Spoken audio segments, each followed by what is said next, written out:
Reimer. You got it I right. was right. Look at that. The other way. Nice. All right. Bridget Ryan. Well, thanks for joining me today. And you guys have noticed over the past couple of weeks, we're really kind of starting this, I guess, ground level approach to SRS. We want to kind of bring it back to the basics.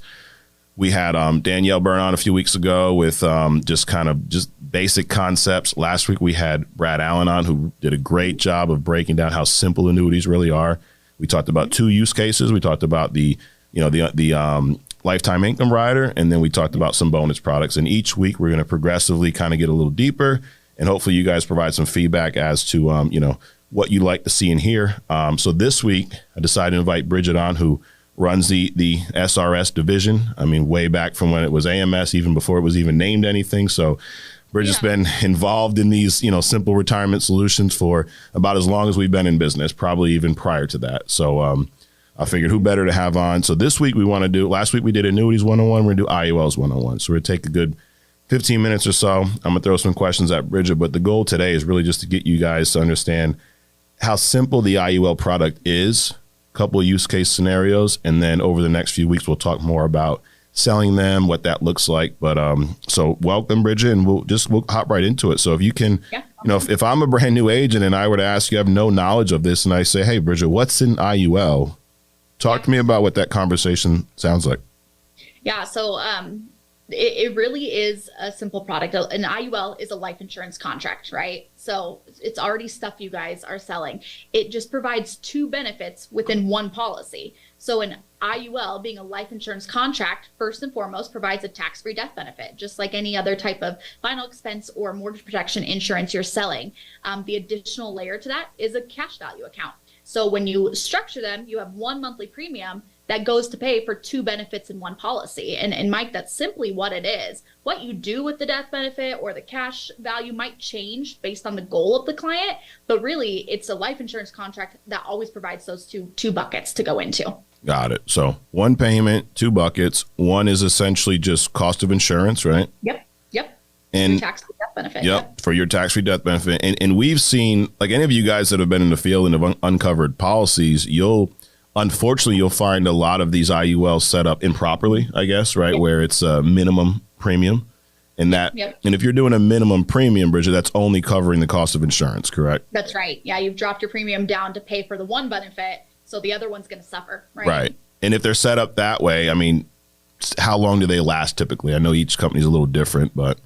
Yeah, I mean, it really depends on how long you're going to pay, right? Yeah. So the death benefit premium, the amount of premium that goes toward the death benefit is going to increase a little bit each over time. So if you're paying one price, eventually that policy is going to lapse. Right. And the idea is to hopefully stop paying on them. Well, if you didn't build it right and you only paid the minimum, there's no cash value to then make that death benefit last, right? So you're going to be tied to that payment for life, forever. And eventually your cost of insurance gets to be way too much and it lapses, right? It lapses prior to age 100 for sure, right? Yeah. And probably way sooner than you would think, even if you continue to make the premium. And that's the sad part about those policies that have been built the wrong way, is you could be making your monthly premium, and by the time the cost of insurance gets to be too much, it's not enough, right? Yeah. So unless you can fork out more money, it's not going to last. Right. I mean, and if you're setting up a client that way, you're better off just doing a term or whole life or something out, because that price. Yep, absolutely. Exactly. And so that's not the way we set them up. We're not out there selling minimum, and, I remember so vividly, every time you don't uncover, every time someone told me, Bridget, I have a $200,000 whole life policy and it's $50 a month. I go, oh, you have an IUL, it's set up wrong, right? Yeah, and then you pull it out and it is, right? Or it's some type of UL that's set up because a lot of agents make that mistake of going, I have a whole life. And we'll talk a little about, you can structure these to cover someone for their whole life, but it's not just a whole life product, right? It has to be set up the right way. So I think we all understand the cost of insurance, and that's just like most of our products, right? It's based off of age, health, whatnot. There's simplified versions. There's some where there's some underwriting. There's non-med underwritten. So, but the key is that one bucket, if you will, when you make that payment, is cost of insurance. But where we use this to be, I guess where it becomes a retirement solution, a simpler retirement solution, is where you utilize that second bucket, right? Where it's a cash value investment. So can you speak a little bit to that bucket, what that does, how involved is that in the market, if it is at all? and then we can get into some of that tax-free benefit on the end. Yeah, absolutely, Mike. And so that's what I was going to say too. So you now know what an IUL is in its product essence, right? And then it usually goes to serve or solve three different needs, really. More death benefit, that cash accumulation you're talking about. And then I would say the third would be like a long-term care alternative, which we can go into accessing living benefits. But to hone in on that second need, which is the cash accumulation, and I would argue that's what most people are doing the IUL for, is building that correctly. So you have your minimum cost of insurance, which that's the minimum your premium has to be, right, to keep the death benefit afloat. You then are putting in an amount above and beyond that in one payment. So let's say your payment is $250 a month, right, Mike? Let's say $100 of that a month is going to pay for your death benefit. That means that extra 150 is dumping into that cash accumulation bucket, right? And so then how does that cash grow? That's where the I in the IUL stands for index, right? We're indexing that in the market. So the insurance company is buying those options on your behalf, right? So you're not directly tied to it, which is why you can't go down. Similar to annuities, you know what Brad was talking about last week. That indexing piece is the same for an IUL or an annuity. So if you can wrap your head around how cash accumulation builds, you've mastered both products, right? So yes, it is tied to the market, just not directly, Mike, which is why you can't lose money in an IUL. So that portion every month that's going toward that cash value is compounding and building up in the cash value. Got it. So we got this indexed bucket. The whatever is excess, whatever's above your cost of insurance is going in there. And then like we learned last week, the index, the way it works, if the market goes up, you share in those gains. You may not get the same return, right? Market's up 50%. I don't think IULs are paying 50%. I mean, I'm sure they do pretty well. I mean, what are some of the caps that you see? Yeah, I was going to say, so I'll clarify that. That's one major difference on an IUL versus a lot of the annuities that we sell. Is we use a lot of uncapped, is what you would call an uncapped index in the annuity world. Well, an IUL is going to have a cap, right? Because it's first and foremost a life insurance product. Right. So they have to abide by those rules and regulations. So I think our highest cap right now, Mike, is a 12%. So we have up to a 12% cap on one of our popular IULs. Got it. Which is amazing. I mean, so the best really case scenario, you're getting 12 points. But the key is this: it's not about it's about what happens in the worst case scenario. Because in the market, the worst case scenario is you lose all your money, right? I mean, you can be up 50, you could be down 50, you could be down more than that. You know, I mean, I remember vividly, my dad, he's passed now, but when he was getting into that retirement age, it was when 9/11 happened, he lost over half his portfolio. He had to work an additional like 5 years to try to recoup some of what he lost. But 401ks, they're not indexed. They're tied to the market, right? Up, down. Absolutely. So it's all variable, and we don't do anything variable license. So the worst case scenario in an IUL, you're just not gaining or losing. You just level off. Exactly. Flat. Yep. Flat. Yep. Zero is better than anything negative. And then the minute it starts going back up, because so in the long run, you see all these charts where index products are going to outperform the market. Statistically, look back historically, they do. Yeah, and I think that's also in part, Mike, because you are locking in those gains as well, right? Yeah. So every year when it credits to you, you don't have to re-earn that. So the next year, if the market went negative, well, you're still at what you earned the year before, right? At least, right? So the power of the compounding and locking in of those gains, I think, is what eventually makes the indexing outpace all that. Absolutely, that's a great point, because your money's in the market. There's no timeout. There's no stop. We don't stop. It's just wherever it's going, right? But like you said, every year you kind of freeze. Hey, you're up 10 points this year. Well, there's your 10 points. And then next year it's a whole different. So whatever happened last year or whatever's going on this year has no effect on what you earned last year. Yep. With the market, it's just, dude, you're free fall, And I'm not saying markets, but there's clients that, we always ask, are you an investor or saver, right? If you're an investor, then dude, play the market. Sure. But those are not our clients. If the guy goes, hey, Bridget, this is just money I'm trying to play with. I'm going to invest in, try to make the most money I can make. And if I lose it, I don't care. I'm not going to, right. I'm not going to send that to Ask a Specialist. It's like, dude, just leave him alone. Yep. But if they go, hey, I don't want to lose any money. This is all I have. I need to make the most out of it. Okay, now we're talking. Now we have a solution. So that makes sense. So, I mean, and they're simple, right? I mean, cost of insurance, investment, Anything you pay above the cost of insurance is going to go in this investment. It's index. Market does well. You share in those gains. Market tanks. You level off. You're capped at. I mean, some of the best one you said goes up to 12%. There's some all around, but the big point is you're going to make some money. You're going to share when the market does well, but you're never going to lose a penny. We're not securities licensed. We don't do it. So, I mean, if any agents have them, we're not selling those types of products. We're not. I always like to say, I'm not licensed to lose you money. Like that was, I always told my clients, like, what about I'm not even licensed to lose you money. It's a whole different license that I don't even want to learn how to get. I'm good. So that being said, if we can go through a little bit of use cases, right? I think one big, case and something that I do want to clear up any type of confusion is the tax-free retirement concept, right? Yep. Can you speak to that and what that really means? We're not saying that, you put your money in here and just, it's tax-free. No matter, there's a certain method to, and there's a reason why there's tax codes, but because I think sometimes we start talking and we start confusing clients. You could take all your money out tax-free. Well, yeah, but there's a certain method in how that works. It's not just take your cash value out, right? Then the guy who takes all his cash value out and he goes, oh, crap. Bill. Yeah, now I get a tax bill. What am I doing? So there's the loans, and I'll let Bridget get into that. But that's you can, let us know the numbers, but I would assume a lot of these are being written for that reason, right? Tax-free retirement. Yeah, absolutely. I would say the majority of our focus with the IUL is creating that, financial capital, being able to build something for retirement. I'm not saying there's not times where the IUL can be powerful for maybe an older client who's doing it for the death benefit. We can solve that. But I would say majority of our cases are built for the cash accumulation, because that really is the cool feature about an IUL. Like that's the neat thing, right? And so how does that actually work? How do we get it to be tax-free? You're right. It's a very specific withdraw method, right? We can't cash out the surrender value. We can't even take a withdraw against the surrender value technically. That would classify withdraw and be taxable if there's any gains in it, right? Yep.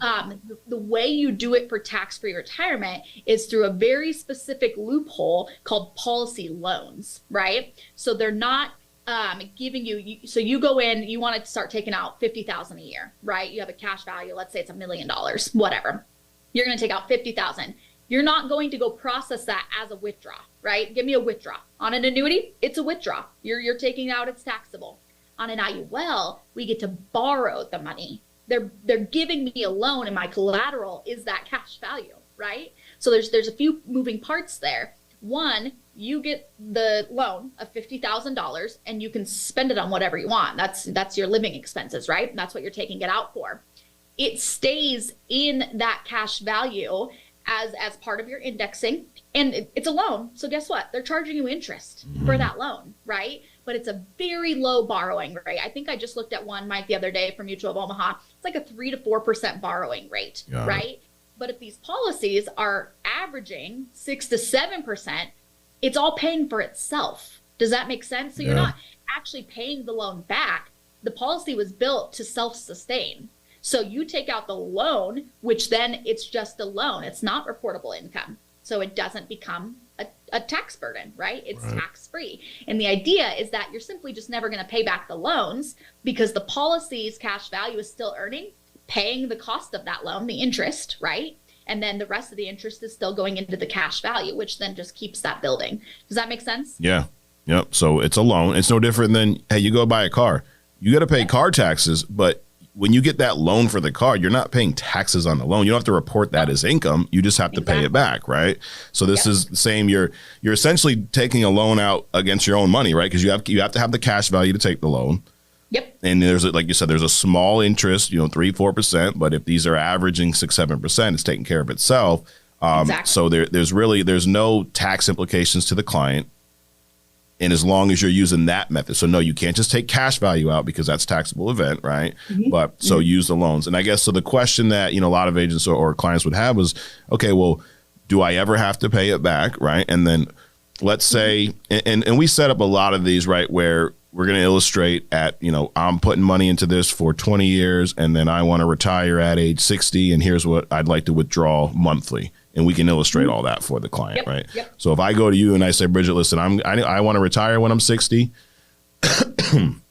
I'm 30 something now. And when I turn 60, I want to retire. And at that point, I think I'm going to need 10 grand a month to live on. You can illustrate this product where you go, okay, Mike, here's your death benefit. Here's what you'll need to put in to get to that amount where that's sustainable. So we structure all that. But then I go, okay, well, I'm taking loans out, Bridget, 10 grand a month, right? 120,000 a year. What happens when I die? Yeah, absolutely. So there's one of two things happens, right? You end up taking out so much money, which shouldn't ever be the case, where the policy cancels, basically, right? You're out of cash value. You're not paying the loans back, right? You're not paying them back, and there wasn't enough to sustain the policy. That would be a really poorly built policy, right? Okay. So it zeroes out. There's no policy left. As soon as that cash value disappears, right? You don't have a policy anymore, right? Because you're not paying premiums and you're not paying back the loans. So the policy simply implodes and cancels. You're out nothing. But let's say it was built right and you are taking your policy loans and you die at age, 88, whatever. You said you started taking loans at 60 when you retired, you die at age 88. If there is still that cash value and death benefit left, your beneficiary will get the higher of the two. It's typically the death benefit, right? Because remember, this product is first and foremost a life insurance contract. Right. So in order to be compliant and built out and stay out of, red flag area, the death benefit's always going to be higher. Well, then it does transfer as a tax-free death benefit to your beneficiary because remember, it's a life insurance contract first. So you don't get both. I get that question a lot. Yeah. Like people are like, oh, do I get to cash out? Does my beneficiary get the cash and the death benefit? No, it's all in one. The cash value is paying for that death benefit, right? So it's whatever the higher, which in all cases with an IUL is going to be that death benefit because it has to be in order to follow the regulations. So tax-free death benefit, as long as there's money left. And if there's not money left, you were in trouble anyway. The policy already imploded. Yeah. And if that was the case, I guess the worst thing would happen is you would run out of your income. You wouldn't have to pay these loans back, right? Because essentially your cash value paid back the loans. There just wasn't enough in there to sustain the policy. Exactly. Yep. So you don't owe these loans at the end. Exactly. The first thing the cash value is going to do is pay the interest on the loan, right? And remember, you're borrowing against your own money. So your only debt to that insurance company is the interest. You better believe they're taking their interest first. Oh, yeah. Right? So the cash value is already paying the interest, and you basically cash out your own policy by not paying it back. Got it. Yeah. That makes sense. I mean, it's simple. And like you said, it's what majority of the times that you're going to use an IUL, it's going to be for that type of setup. And, there's stuff you can do for, kids or whatnot, set them up for college funding. We'll get to that on some other weeks here on the training. But I really wanted to discuss that and just break down. And I mean, that's simple. It's a life insurance product, right? At the end of the day, it's still a death benefit, tax-free death benefit. It happens to have this indexed bucket where, there's two buckets. You make your premium payment. First goes to the cost of insurance. Anything above that gets invested. And then if you want to have this tax-free benefit, you're going to take loans out. You don't essentially need to pay them back. Your cash value is going to pay back the interest or whatnot. Like you said, you pass away, odds are death benefit's going to be higher than cash value. Your beneficiary gets that. So it still has that life insurance piece to it. I mean, it's a screaming home run for a product. Yeah, they're really cool. They really are. Yeah. And then I guess the last thing, Bridget, you are, like I said, you run the SRS team. And I know personally you've helped me with a handful of annuities and IULs. I don't sell nearly as much of these other agents. I mean, but as I had a license forever and I had a few cases and I remember you structuring them. It was so simple for me to understand. So I guess to the agent force, when would they reach out to you? What would they reach out to you for? And what does that process look like? Yeah, absolutely. And so an agent's job in this arena is to uncover opportunities, right? You're trying to solve the need for the client and identify what that is, right? What's their why? What's their need? We come in once the opportunity is identified, right? And the whole idea, Mike, is that, yes, there's certain ways to structure these IULs and annuities, right? I never want an agent to feel like they have to learn every single product out there, every single detail about annuities and IULs before they can offer it to their client. Because one, then they're missing out on the opportunity and the client's probably not getting that coverage. Right. And they might go look somewhere else for it, right? So using our team when the opportunity is identified is huge. And we do that, you mentioned already, the Ask a Specialist, right? It's a simple form that's you can access it on your ILC or the AMS website.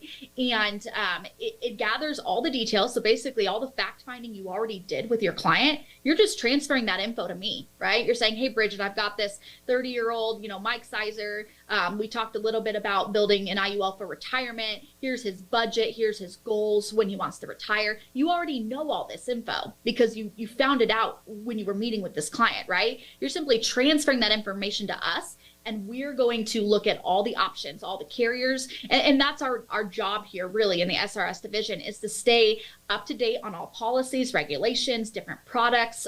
What's the best product right now for cash? What's the best product for death benefit?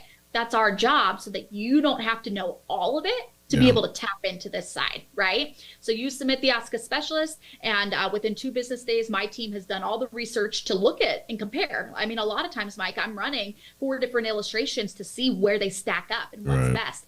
That saves that agent all that time. We're doing it for you, and I'm just going to send you back the one. I'm going to send you back the one that I am comfortable with, that I have ran against all my options, and then I'm going to make sure that you know what you're selling, right? Product knowledge. What does this product mean? How did it work? How did I build it out, right? What amount am I doing for cash value versus death benefit? And this service is on the annuity side too, right? And so that's a huge benefit to you guys, where you don't have to know everything before you dive in. And past that, Mike, we'll help with everything, especially on the annuity side. I'll plug that really fast. We have an amazing annuity processing team, okay? Annuities are not life insurance. So it's a little different than what agents are used to, right? With health underwriting and qualifications. It's more financial focused. And Brad talked about that last week, right? So there are some nuances there, but our team will review those applications for you. We essentially will underwrite them for you. We have a neat feature, Mike. We have our own Firelight portal, which is a very popular e-app platform. Yeah. The SRS division built out our own a couple years ago. So every annuity carrier out there is on this Firelight portal. Wow. And what it does is it has the application come to my desk first, and we review it, we underwrite it, and we make sure that that client's going to qualify when it hits the carrier's door. So that way it gets approved faster. You have less pending requirements. And now we can focus on getting the money transferred. And guess what? Our team will help you with that too, right? Yeah. We have a team in our new business processing division who is very good at what they do. They know the verbiage and the lingo. They know how to get on the phone with a third-party company and ask for the right forms. We'll help that side start to finish. And so that's just a snapshot, and I think probably the most valuable resources we have to offer to agents out there. Yeah, that's awesome. So basically, if I could sum that up, there's no reason not to ask these questions, and you can't use the excuse, I don't understand them, because even if you don't understand them, there's a whole team of people that are going to help you. The key is just, you got to ask the question. You got to uncover the money, find the need, and then we'll help you every step of the way from there, from the minute you get the info to when you finalize the solution for your client, essentially. I mean, there's no excuses. So we're removing every excuse. And I mean, I love that you said the 2 days, because you know, sometimes I get these calls. I sent it to Ask a Specialist. I haven't heard back yet. I'm like, well, when did you send it? This morning. Yeah. Okay. Okay. You know how you don't understand annuities? Like, they're going to have to take some time to go through it too. They understand them, and it's going to take time, but you don't even, like, just 2 days, 2 business days. So yes, that's our max, Mike. And yeah. We take a lot of pride in that. So all those tickets feed into a secure ticket system. Yep. So we're able to track those metrics, and we take a lot of pride in it. So I track those. Our annuity turnaround is actually closer to like 24 hours, which is pretty cool. That's awesome. But we are still humans, right? Yeah. We get a lot of tickets, and we're excited for more. But yes, 2 business days max. Just have a little grace with us on that, right?